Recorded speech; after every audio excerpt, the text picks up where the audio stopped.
મારા વાલા મિત્રો, સ્ટોરીની દુનિયામાં સ્વાગત છે. ચાલો જાણીએ અનોખી સ્ટોરી. મેહુલને રાત્રે ઊંઘ આવતી નહોતી, એટલે દરરોજ રાત્રે 2 વાગ્યે ટેરેસ પર જઈને મ્યુઝિક સાંભળતો. એક રાત્રે ઇન્સ્ટાગ્રામ પર એને અજાણી આઈડી પરથી મેસેજ આવ્યો, તું પણ રાત્રે ઊંઘતો નથી ને? મેહુલ ચોંકી ગયો. શરૂઆતમાં સામાન્ય વાતો થતી, પણ થોડા દિવસોમાં બંને એકબીજાની દુનિયા બની ગયા. એ છોકરીનું નામ હતું રીવા. રીવા બહુ હસતી હતી, પણ ક્યારેય પોતાનો ફોટો મોકલતી નહોતી. એક દિવસ મેહુલે મજાકમાં કહ્યું, તું સાચી છે કે ઘોસ્ટ છે? રીવાએ રિપ્લાય આપ્યો, જો એક દિવસ હું અચાનક ગાયબ થઈ જાઉં તો? મને શોધવા નહીં આવતો? મેહુલને એ વાત અજીબ લાગી, પણ એને ધ્યાન આપ્યું નહીં. ધીમે ધીમે બંને લવમાં પડી ગયા. દરરોજ રાત્રે વોઇસ મેસેજ મોકલતો.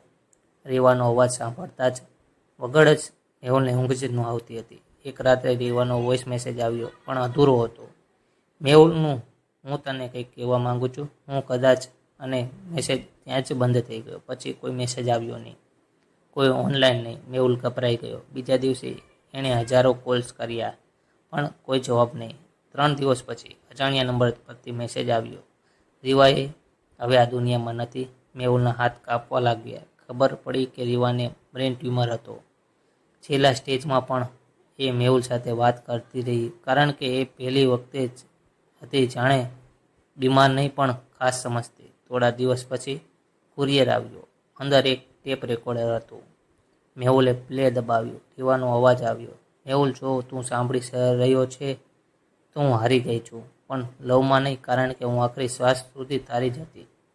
મેહુલની આંખોમાંથી આંસુ આવવા લાગ્યા, અને એ દિવસ પછી દરરોજ રાત્રે 2 વાગ્યે ટેરેસ પર એક ગીત જરૂર વાગતું હતું. રીવાનું મનપસંદ હતું જે એ.